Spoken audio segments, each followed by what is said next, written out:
How do you incorporate the polarized politics of abortion into a thoughtful and nuanced work of fiction? Jennifer Haigh will join us to talk about her latest novel, Mercy Street.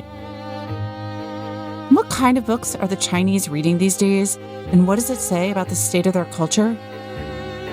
Megan Walsh will join us to talk about the subplot, what China is reading and why it matters. Liz Harris will be here to talk about what's going on in the publishing world. Plus, our critics will be here to talk about the books they've been reading and reviewing. This is the Book Review Podcast from the New York Times. It's February 18th. I'm Pamela Paul. Jennifer Haigh joins us now from Boston. She is the author of 7 novels and a collection of short stories. Her new book is called Mercy Street. Jennifer, thanks for being here. Thank you, Pamela. So you've written many novels. Can you just talk a little bit about how you work from book to book? Do you always know what your next project is going to be? Do you write back to back? How do you do this? I usually go through a borderline clinical depression in between books. I'm one of those writers who finds that my life makes perfect sense when I'm working and makes no sense at all when I'm not. It's really binary. So finishing a book is always a little traumatic for me. I have this feeling of having no purpose in life, and that stays with me for a little while, months usually, until I'm well into something else. So the novel that you wrote immediately before this, Heat and Light, was about fracking. That was kind of the issue that it was oriented around. And this one is oriented around abortion. Do you start with those issues? Is that where you begin? Or does that happen incidentally because you're working around characters or around other ideas? You know, every book comes about differently for me. Heat and Light really didn't start with me wanting to write a book about fracking. It was a part of the world I'd been writing about for some time. I'd written 2 earlier books set in this Pennsylvania coal town, Bakerton. And I have this long relationship with that place, that landscape. So anything that happens in that part of Pennsylvania is interesting to me, and I will probably end up writing about it. What's your relationship with that place? It's modeled on the town where I grew up. It's northern Appalachia, western Pennsylvania. It was a coal mining town until about the late 1970s, and it has really fallen on hard times. So it is a place that I come back to again and again in my work. And when fracking started in that part of Pennsylvania, it was just a given that I would end up writing about it. The area that you write about in Mercy Street makes sense because it's Boston and that's where you live now. But did you know that it would be about abortion? Did you start from there, or what were the origins of this novel? I sort of backed into this one. Some years ago, I was volunteering at a women's clinic, and I started doing this because I believed in the work they were doing. I had no intention of writing about it. But that experience was so consuming that it eventually led to Mercy Street.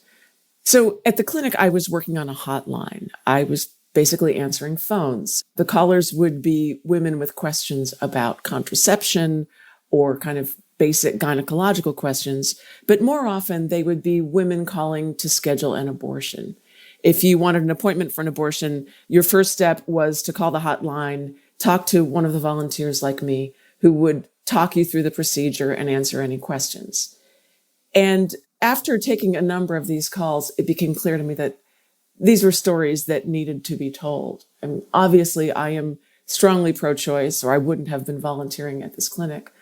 But until this experience, I knew very little about what abortion actually means in a person's life. And I think that's true for many people who have strong convictions about abortions. Most people don't know very much about it. It's ironic when you consider this is such a common experience, right? I mean, we know that about 1 in 4 American women will at some point have an abortion. And yet there's such a climate of secrecy around this procedure that, most of them don't feel free to talk about it honestly. And many never tell anyone that they've done this. The result being that the average person knows very, very little about this experience. What didn't you know about abortion until you worked in the clinic? I didn't understand the vast range of reasons why a woman would choose to do this. I think for most of us, when we think about a woman who has an abortion, we imagine a teenager, unmarried, possibly still in school. And certainly some of the patients did fit that description. However, most of them already had children. The average age was probably mid to late 20s rather than teens. Many of the women were married. There were some older women in their 30s and 40s, very accomplished professional women. And I realized that women's reasons for making this choice varied tremendously. What struck me was how many of the callers were actually living in domestic violence situations. I'd never really thought about that. There was one day on the hotline, a woman called, and I can actually point to this as the moment where I knew I was going to write this novel.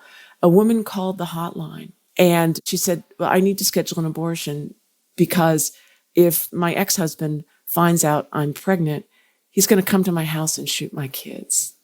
Wow. Yeah. And that was such a mic drop moment. It stopped me cold. And it's so impressed upon me that moment actually appears in the novel. That does happen to my character Claudia when she's answering the hotline. The truth is, you can't fact check anything the callers on the hotline tell you. It's possible she was paranoid.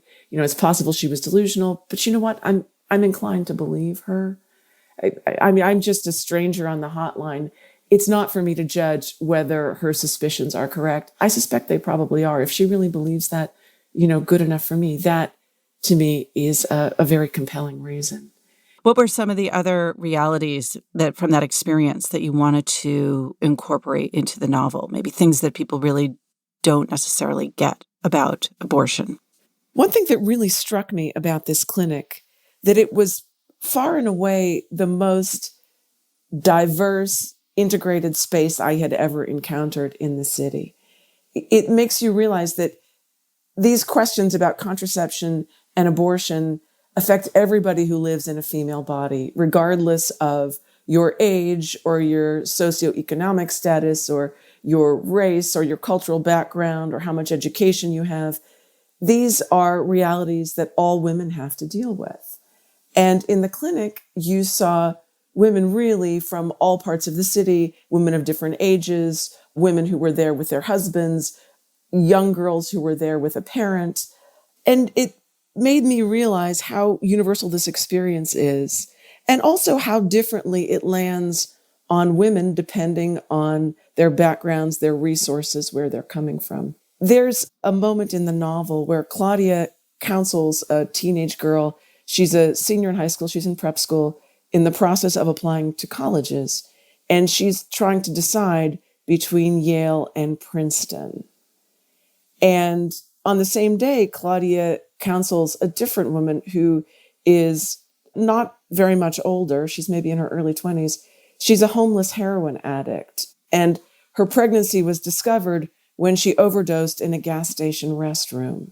The gas station manager found her, called an ambulance. She was taken to an emergency room and given an ultrasound. And that's how her pregnancy was detected. So these are two young women, not so far apart in age, living in the same city, and yet their experiences of abortion, or what we call choice, are radically different.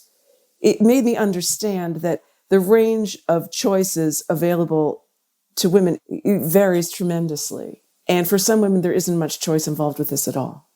I want to come back to that and also to the roles of race and class in the novel. But before we get into the sort of specifics of the book itself, can you just tell us a little bit about the premise of Mercy Street, where the story begins? So Mercy Street takes place at a clinic somewhat like the one I volunteered at. The central character and the first character you meet is Claudia Birch, who is the access coordinator at this clinic, which means that she oversees the hotline and also counsels some patients in person. The patients she counsels are generally either underage patients who need parental consent or women who have some medical condition that makes abortion more complicated, or in some cases, women who are very near the legal cutoff for abortion in the state of Massachusetts, which is 24 weeks. In Massachusetts, you cannot have an abortion after that point. So Claudia is counseling some women who come in at week 22 or week 23. So it's a very intense job she's got. It's a real pressure cooker environment to work in, not least because every single day when she comes into work, she has to walk past a gauntlet of protesters. Some days there's a whole throng of them.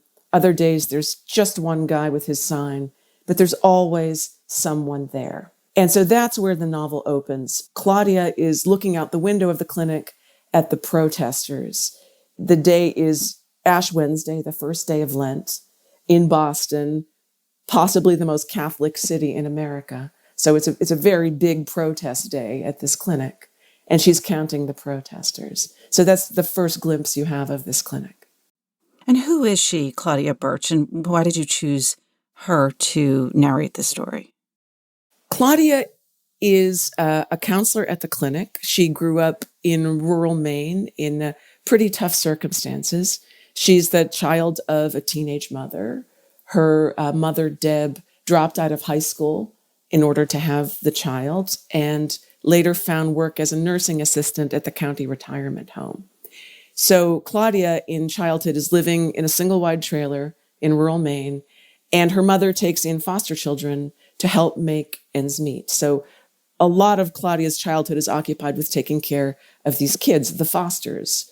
At any given moment, there are 3 or 4 of them. They come and go, depending on their mother's getting out of jail, for instance. That's probably the number one reason why a foster child leaves the home, because her mother got out of jail. So this is Claudia's background, and it has very much informed her ideas about what family is, what motherhood is, and also what life is like for children who weren't necessarily born into great circumstances. So that's her point of view, and it has a lot to do with how she ended up doing this type of work. All right, let's talk about a very different point of view and one more character. Who is Victor? So Victor is very much the antagonist to Claudia in the novel. He is an anti-abortion activist. He is an older guy. He is a Vietnam vet, and until recently was a long-distance trucker. In his spare time, while he was driving cross-country, he placed handmade signs along the highways, anti-abortion signs. The roots of that character come very much from my own background. I grew up in this little coal mining town in western Pennsylvania, overwhelmingly Catholic town, socially conservative. And all throughout my childhood, I saw these handmade signs along the roadway. They weren't mass-produced. Somebody actually made these signs with anti-abortion slogans on them. It's a child, not a choice. Abortion stops a beating heart. They're still up there in my hometown. You drive 10 miles in any direction, and you're certain to see one of these signs. And so when I started to create this character of Victor Prine, that's the first thing I thought of. I thought about those signs that were sort of present throughout my childhood. And I wondered, who makes those? What kind of person does this? Somebody actually buys the lumber, cuts the lumber, paints the signs, and then drives around planting them on people's land. And the character I devised was Victor Prine. So you yourself, as you said earlier, are strongly pro-choice. What was it like for you to imagine a character like Victor, who has a very different opinion from you on the subject, as a kind of fully realized human being? How did you figure out who is this person? What motivates him? Did you talk to people who are anti-choice, or how did you come to draw that character? I've known people who are anti-choice my entire life. All throughout my childhood, I went to 12 years of Catholic school. My parents are Catholic and observant. I never met anybody who was pro-choice until I went away to college. So the entire first part of my life, I was surrounded by people who are opposed to abortion. So in that way, it made it pretty easy. Also, I understand the world Victor Prine comes from. In a certain way, all my novels are about class. I come from a working class background. I write about lots of working class characters. That's not really in fashion in literary fiction today. I think simply because most writers of literary fiction don't come from that kind of background. So it's very natural for me to write about characters who work with their hands, who work with their bodies. I knew a lot about Victor's life already because of where I came from. Victor's reasons for opposing abortion were not the familiar ones that I had heard throughout my childhood. When I was a little kid, I was taught that abortion was wrong before I even understood how you got pregnant. So these arguments against abortion, I'd been hearing them forever, but Victor's convictions are quite different from the reasons I grew up hearing. He's not a religious person, which might surprise some readers. He's not a Christian. His reasons for opposing abortion are much darker. I think I'll leave it at that. Yes, we'll let readers discover that. So I'm going to move a little bit away from the plot directly. I mean, first of all, I have to say it's almost like you had some kind of really uncanny, eerie ESP that this was going to be the time that this book came out. I mean, abortion's always in the headlines, but obviously it's at a kind of fever pitch right now. When did you begin the book and what was going on then? I mean, you couldn't have possibly known where we'd be exactly. It's true. It takes so long to develop and write a novel, and I'm not a particularly fast writer. It takes me so long that ever publishing anything timely is a colossal accident. And that's what happened in this case. I started writing the book, I guess, in 2016. And at that moment, nobody would have imagined we would be so close to Roe v. Wade being overturned. I certainly didn't imagine that was about to happen. However, this book was written during the Trump years.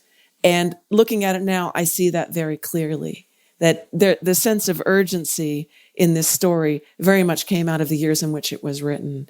So it's not a political book in any explicit way, but the political climate of the country at that time was, I was swimming in it like everybody else at the time I was writing this book.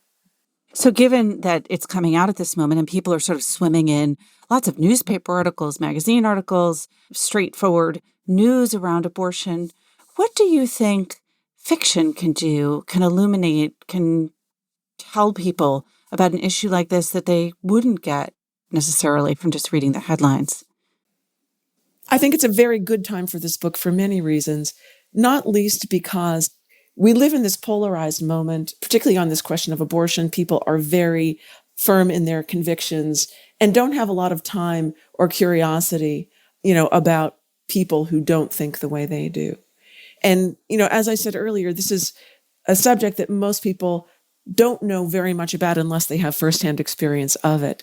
And one thing this book can do is give people a look inside this world of the clinic and deepen their understanding of why people make this choice to have abortions. Unless you have personal experience of that, it's likely you know very little about that. And I think if you're going to have ironclad opinions on any subject, you should know what you're talking about. So even for somebody who is firmly opposed to abortion, this book will be an education, I promise. It will make you understand things that you didn't understand before. I don't know whether it's going to change anybody's mind about abortion. That certainly wasn't my goal in the writing of the book.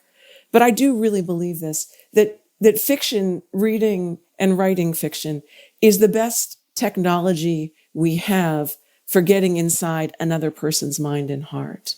You can't do that in journalism. You can't even do that in poetry.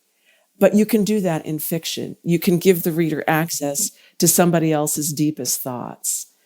And I think in Mercy Street, regardless of your own personal convictions about abortion, it's very illuminating to get inside the minds of somebody who thinks very differently about it. Well, I'm going to quote one of our two very enthusiastic reviewers on this book. Janet Maslin, of course, reviewed it in the Daily New York Times, and Richard Russo, the novelist, reviews it on the cover of the book review. I think the last line is something like, "It left me gobsmacked." So let's leave listeners there to discover for themselves the novel. It's called Mercy Street by Jennifer Haigh. Jennifer, thank you so much for being here. Thank you, Pamela.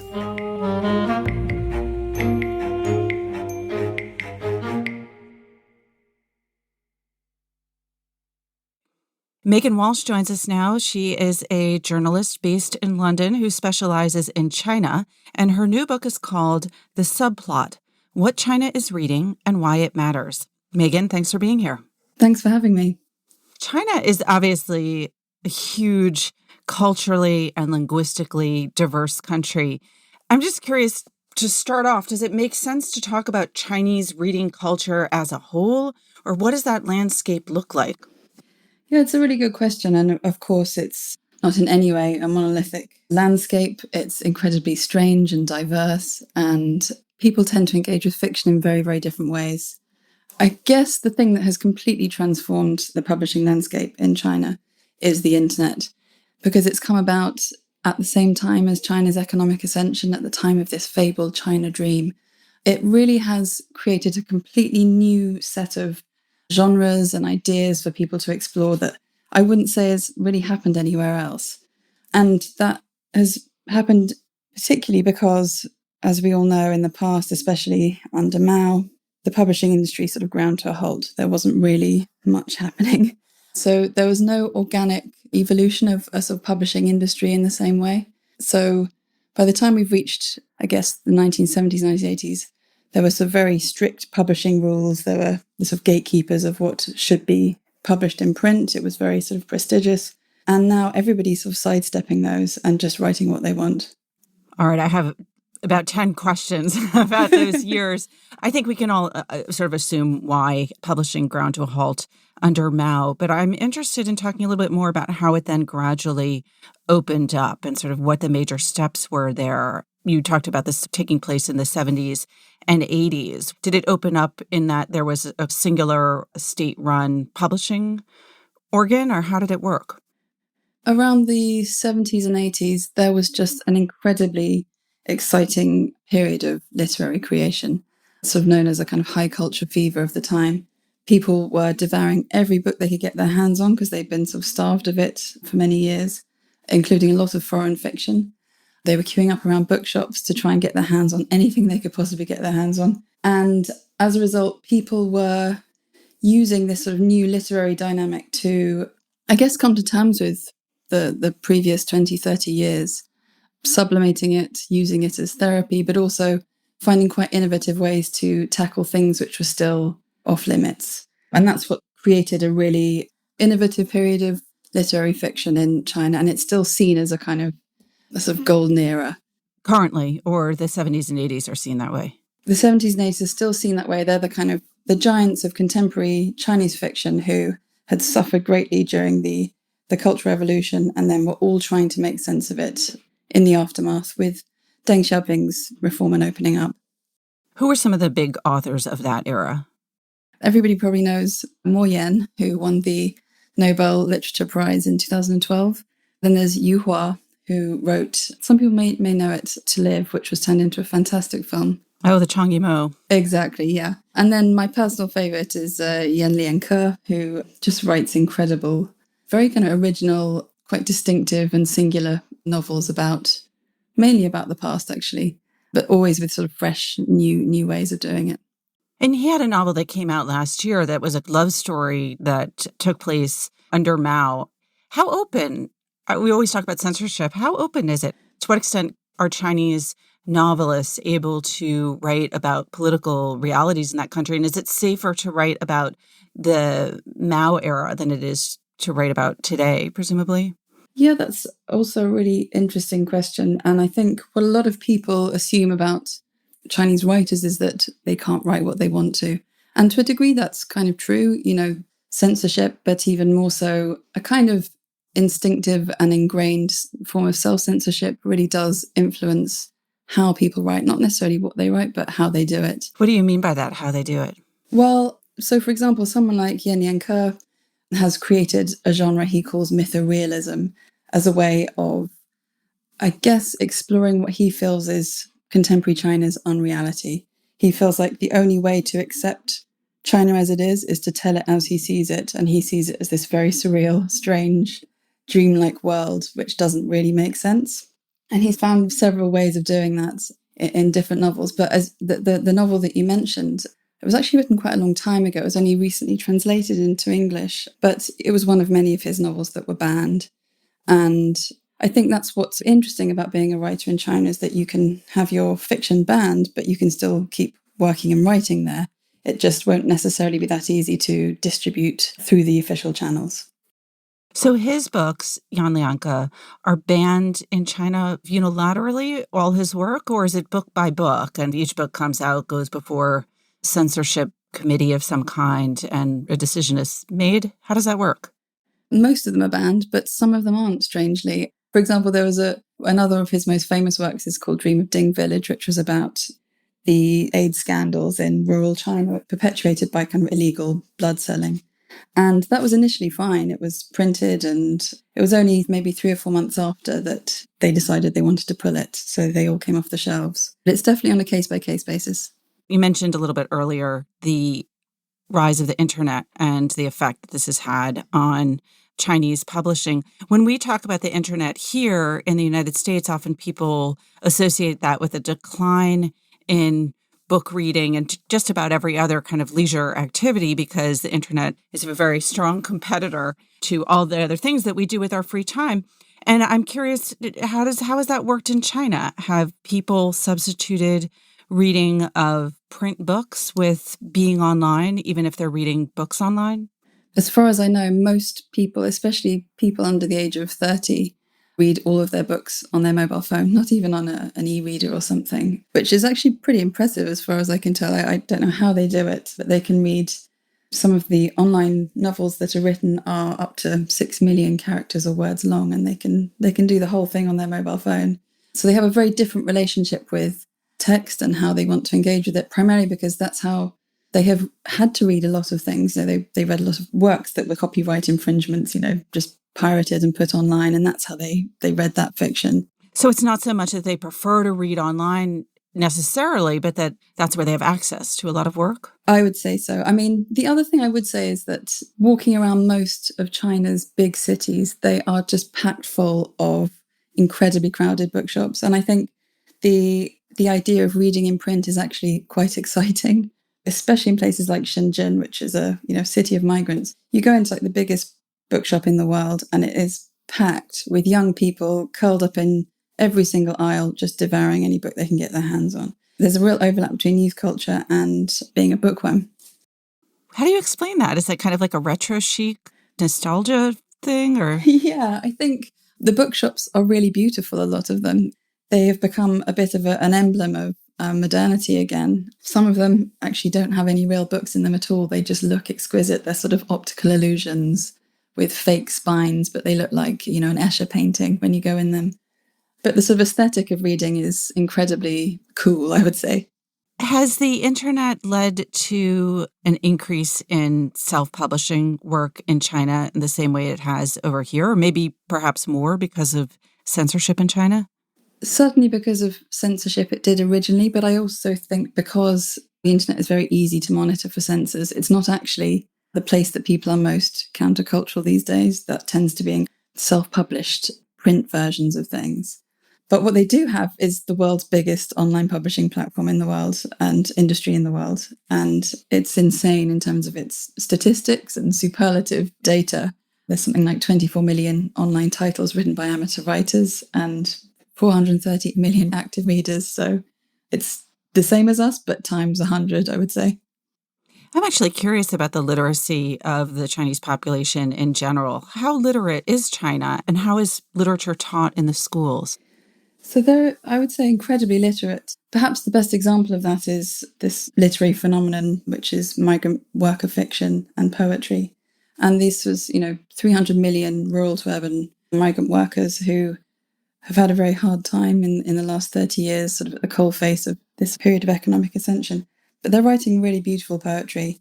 And once people became aware of that, this group of often marginalized people were suddenly often seen as uncultured and uneducated, were seen with a very different lens, and people realized they were just as educated as anybody else, and sublimating their hardships on the production line into lines of poetry. And that really was quite a transformative moment, I think.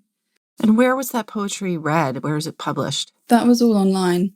But also there were a lot of magazines that the migrant worker unions created themselves and started selling within the migrant worker communities. They wrote it for each other, really. And is that out in the open, that, there's no censorship? It's sort of freely available? Yeah, completely. And I think mainly because the poetry wasn't actively political. It really was a way of processing how they felt about their hardships and their difficulties. It wasn't an attempt to place the blame on anybody, especially the government. It seemed to be actually sort of characterized by a lot of self-sacrifice and self-blame in a way, if they hadn't sort of transformed themselves from one place to another. And it felt similar to the sort of illusion of meritocracy in our fiction. One of the genres that Americans are probably most familiar with, and probably the credit goes to Barack Obama, is Chinese science fiction, because, of course, he put The Three-Body Problem on one of his lists of favorite books of the year. Talk a little bit about what's going on with Chinese science fiction and speculative fiction generally.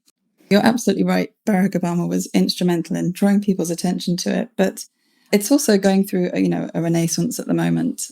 There's a huge amount being written. I wouldn't say it's not the same as the online fiction fantasy world. It's being written mainly by very impressive scientists and engineers and physicists, and they're writing science fiction in their spare time in a kind of lovely pairing of literature and science. I think the reason it feels so exciting is that, firstly, China feels like the future. So you feel like you're reading about people who are at the top of their game in a place that feels like it's technologically just pushing a lot of boundaries at the moment.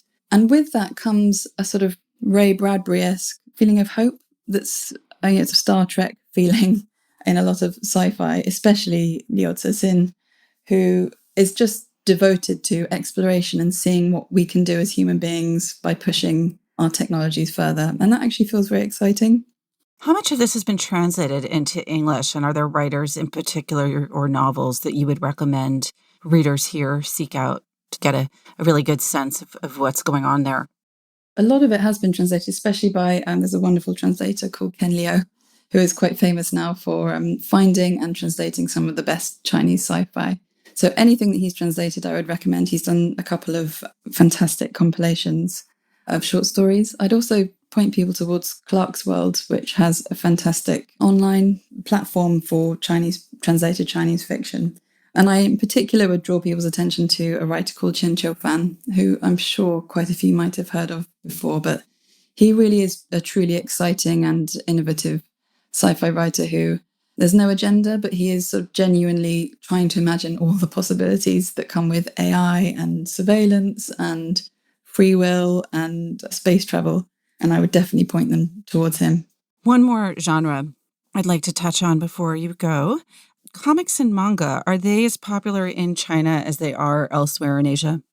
Yeah, I think China is the biggest Japanese manga audience in the world. I mean, that in part was because when they emerged from the Cultural Revolution and in the 1970s and 80s, there was just very little youth culture available, let alone things that could be read. And Japanese manga just flooded the market. And that's never really been toppled. I would say that is still, Japanese manga and anime are absolutely adored in China, much to the government's disapproval. Why the disapproval? I think in part because of the content. It's quite violent. There's a lot of erotica. There's, I guess, politics that they might disagree with. And I also think they would rather that Chinese readers were reading things that were written by Chinese people that the government were happy with. One last question, and it's a big question, but it's in your subtitle, which is what China is reading and why it matters. Why does it matter, and why should it matter for people who don't live in China but are perhaps generally interested in what's going on there? I think it matters for two reasons. The first is that we tend to think about China in quite binary terms these days, as friend or foe. There are quite broad political and economic narratives through which we tend to engage with China in the West. And for anybody who cares about the humanities and who cares about what art can actually reveal that is really sort of hidden by statistics and hidden by broad geopolitical fault lines, if we do properly pay attention to what people are genuinely trying to process and think about in China, which is peculiar, diverse, strange, innovative, some of it's terrible, some of it's amazing, I feel like we get an alternative way of understanding the complexities at the heart of a country which we are defining ourselves against, and we have an opportunity to also understand without seeing it as a sort of monolith, I guess. And the second is, it's a very simple one. I just think engaging with literature is, for me, a better way to understand complex truths than just opinions and things that we think about from at a distance. And especially because most of us can't really go to China at the moment. It's a way of us engaging properly with Chinese people who are trying to honestly and deeply understand what's going on. Well, I think you have an audience here who is going to wholeheartedly agree with that entire argument. Megan, a pleasure talking to you. Thanks for being here. Thanks so much for having me. Megan Walsh's new book is called The Subplot: What China is Reading and Why It Matters.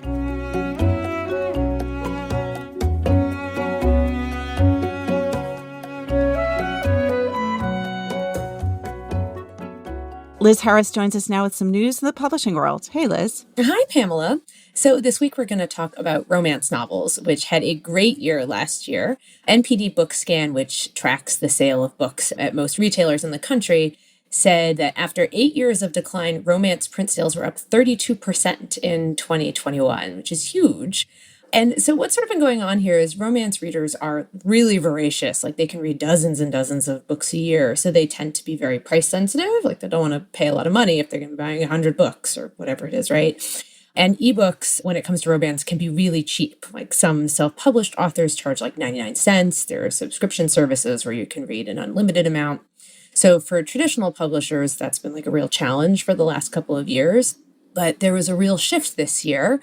And mass market paperbacks continued to drop a little bit. They were down like 2%. And mass markets are the little books you can buy in a grocery store and an airport. But trade paperbacks, which are what you think of when you think of any old paperback for a novel or whatever, were up 117% this year. And about a quarter of that was driven by Colleen Hoover, who, if you've looked at the New York Times bestseller list recently, is the list, basically. It's on certain weeks. She's got 2 books in the top 10 this week, Verity and Ugly Love, and last week she had 4 out of the top 10, though not all of her books are romance, but she's everywhere. So Bridgerton is part of this. Obviously that was an enormous hit, and those come from books written by Julia Quinn. Book Talk is also part of this. It's bringing new readers into the category, and younger readers are starting to read romance, finding things on Book Talk. And format is also part of it too. The trade paperbacks don't necessarily look like what you would picture as a romance novel. They don't have people in period dress, embracing on the cover, which no knock to those, by the way. I love a historical romance novel. But those, are very clear about what they are. Whereas, trade paperback for like a Casey McQuiston book, for example, who wrote Red, White, and Royal Blue, it's just an illustrated cover. It just looks like a novel. Like you wouldn't necessarily pick it up and know that this is a romance. And so that can appeal to people a bit more broadly.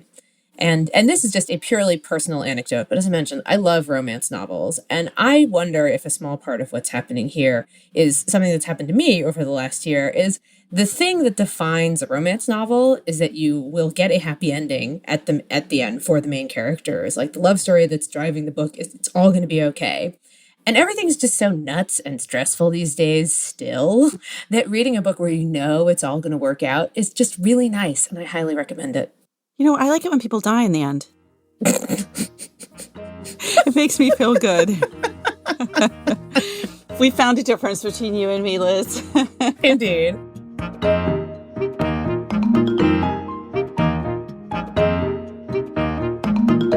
Joining us now to talk about what they've been reading and reviewing are critics Jen Salai and Molly Young. Hey there. Hi, Pamela. Hey, Pamela. So, Jen, let's start with you. What did you review most recently? So I recently reviewed a book called The Power Law by Sebastian Mallaby. And it's a book about venture capital and venture capitalists. And, I have to say, this was not a book that I was crazy about. Mallaby is the author of a couple of books that I actually really quite enjoyed. One was about Alan Greenspan and the other about hedge funds. And in those books, he took what is probably considered a counterintuitive position, basically defending his subjects. And in this new book, he does the same thing with venture capital, which is a field that's come under a considerable amount of criticism in the last few years, especially. And he's basically saying that venture capitalists, they're good for the economy, for society.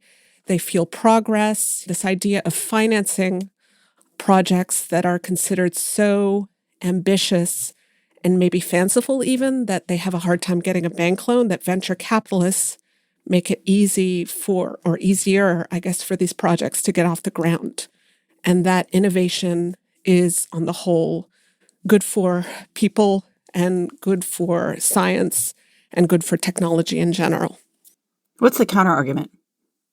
The counter argument is that by essentially feeding money into startups, they allow companies to take on risks and also founders to behave in ways that aren't necessarily good for their own companies and for society at large. So, for example, I guess we've had a couple of blow-ups recently when it comes to startups like Uber and WeWork, where the founders were found to be doing stuff that wasn't necessarily aligned with what their companies were supposed to be doing.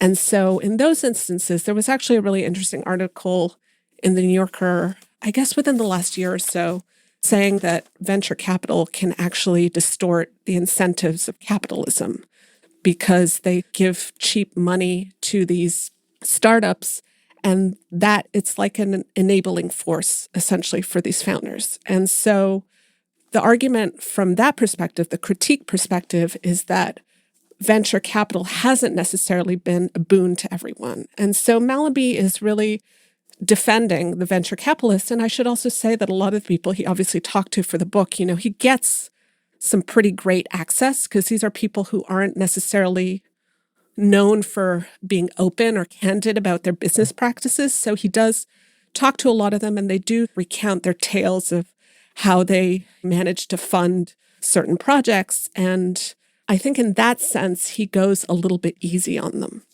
Does he address the critiques at all? Oh, yes. To a certain extent, the book is, for what it is, there's a lot in it, maybe perhaps too much in it. He covers the history.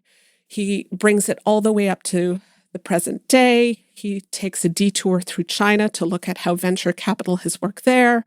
And he addresses the critiques head on, but then he also dismisses them. He says, some people say this, some people say that, but essentially they're wrong because if you look at how progress works, if you look at how innovation works, you need to have these people who are willing to finance these risky ventures. And we need these risky ventures because that's how progress actually takes place. And who's this book for? For the average non-finance literate individual, will this book be confusing, or is this a good primer for people who don't really know the difference between a hedge fund and a venture capitalist?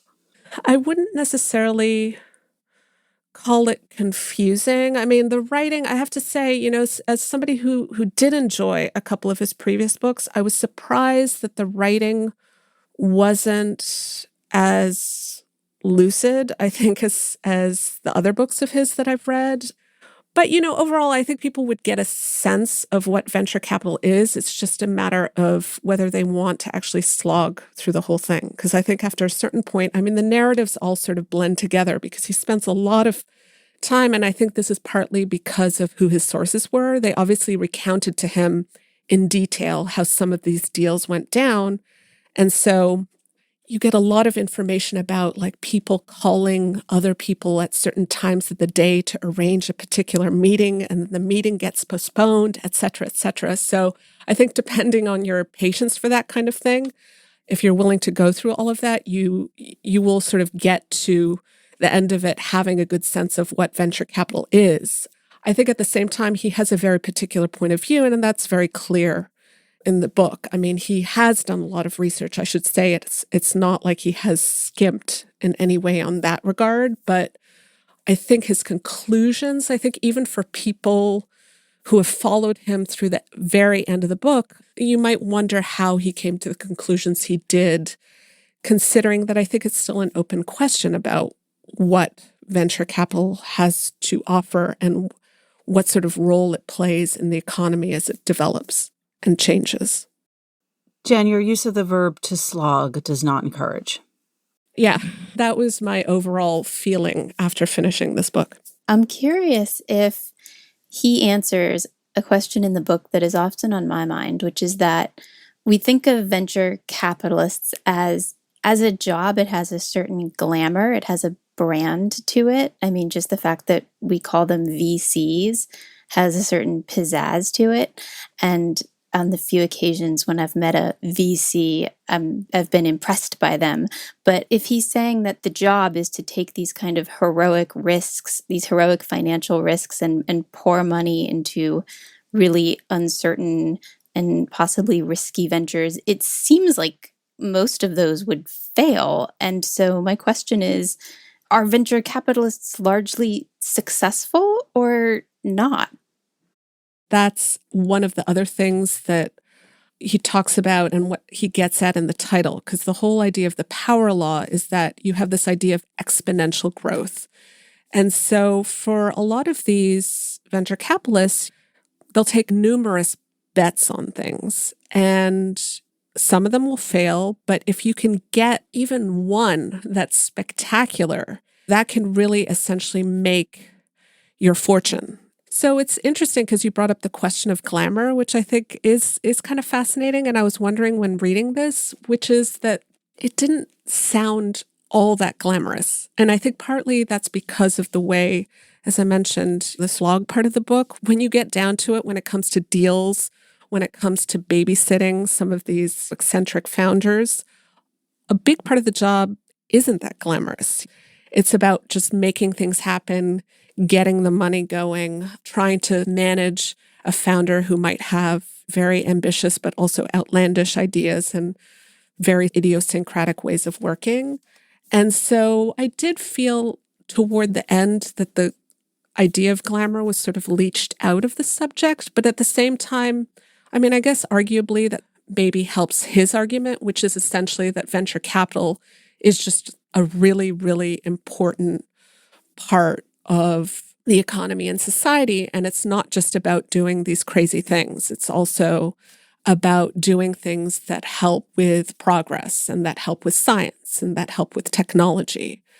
It was sort of a strange book at the end of it because I think he was trying to do multiple things at once. Jen, you were really nailing the word choices here. There's no way to quash the idea of glamour better than the word babysitting, I think. Really effectively got rid of that notion. Molly, what did you write about this week? I wrote about a book by the BBC journalist Dan Saladino called Eating to Extinction: The World's Rarest Foods and Why We Need to Save Them. And why do we need to save them? Why do we need to? Well, first I'd like to start by telling you guys, if I may, what led me to this book. So what led me to this book was my own experience many, many years ago encountering a rare fruit. And that was, the fruit was called the borojo. It's spelled Borojo. And I was in the very southern end of Costa Rica near the Panama border. And I met a family who had an orchard where they grew local fruits. And one of these fruits was it was like a brown orb that was about the size of a softball. And it had this coppery skin and it was wrinkly. And it didn't look like something you'd want to eat. It looked like it had been buried underground for 300 years. But when you sliced into it, the flesh was this rich, creamy, kind of grainy texture it was like molasses and quince, and it was tart and sweet. And as I was eating it, I had the sense that it was the most delicious thing I'd ever tasted. And then also the sense that I would probably never get a chance to eat it again in my life. And so I'd been dreaming about this fruit for literally years, and I came across a copy of a book that was about the world's rarest foods and why we need to save them. And of course, I had to read it. And so Saladino, he's worked on food stories for years, and his thesis in the book is that, it's kind of a familiar thesis that we're rapidly losing crop diversity and methods of food preparation. And what he does in the book is investigate chapter by chapter some of these endangered foods. And he does present them as part of a bigger global crisis about the loss of biodiversity. But instead of being a terrifying climate change book, he's done something really clever, which is that he very lovingly highlights the miracles of natural and human ingenuity. And, it's not an argument that we return to the past and become hunter-gatherers and spend 10 hours preparing small batches of organic foods. But he does highlight some of these fascinating, an Australian tuber that is called the yam daisy, and which has a sweet, nutty flavor, and which is slowly coming back to us after being decimated by sheep that the colonists brought over in the 1800s. And so through these kind of tantalizing little trips to various places, he suggests that maybe there's something we could learn from the past about how we inhabit the world now and how we inhabit the world in the future. But Molly, you haven't answered the most basic question, which is, did he write about your fruit? He didn't write about my fruit. I immediately checked to see if there was an index with the boroho. It wasn't there. And I thought, I had this special feeling like, oh my God, maybe I tasted something that was so rare that even Dan Saladino himself hasn't encountered it. So anyone who's worked with me knows that I have a lot of very strong feelings about citrus fruit and a lot of anger and sadness. And I'm curious if he addresses any of this. And that's to say that, for one thing, pink grapefruit is really hard to find now. It's just been obliterated by the ruby red and its nasty cousin. It's called some other flame grapefruit. But the perfectly delicious pink grapefruit is harder and harder to find. And there's other related citrus dilemmas that I have, but I'll keep it at that. Does he talk about grapefruit?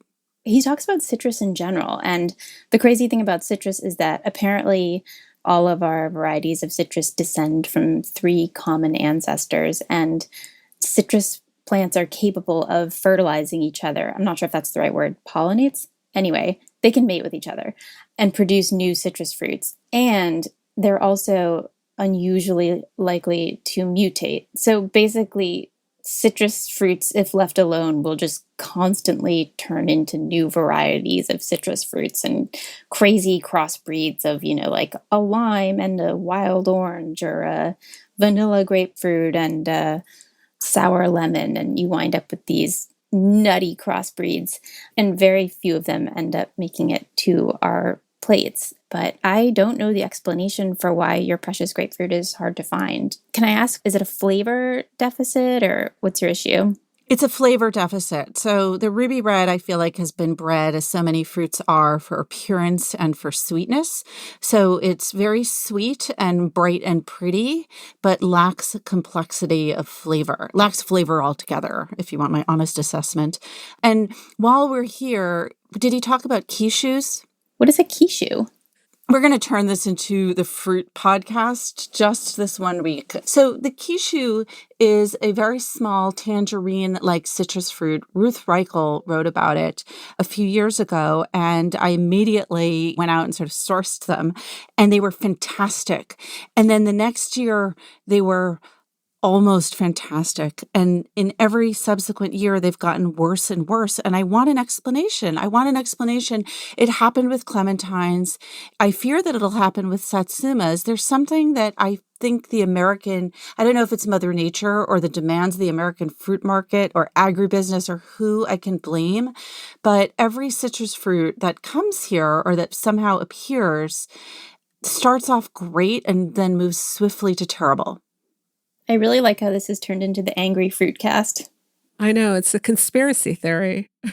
Do you have any thoughts and feelings to share on this subject, Jen? You've been curiously silent. It's funny because I feel like my exposure to interesting fruits has actually been really limited. I mean, I was thinking when you were describing the difference between ruby red and pink grapefruit, I didn't even think that there was necessarily a difference. Like I hadn't really realized it before, but now that I think about it, I'm like, oh yes, the grapefruits that I get now are quite sweet and not really bitter in an interesting way. Join my campaign. So yes, so I'm on board for the conspiracy theorizing. All right. Well, maybe we can tie together some kind of conspiracy theory that unites the venture capitalist problem with the fruit issue. Yes. It's all related. We'll bring it all back to you in a future podcast. Remember, there's more at nytimes.com/books. And you can always write to us at books@nytimes.com. I write back, not right away, but I do. The Book Review Podcast is produced by the great Pedro Rosado from Headstepper Media, with a major assist from my colleague John Williams.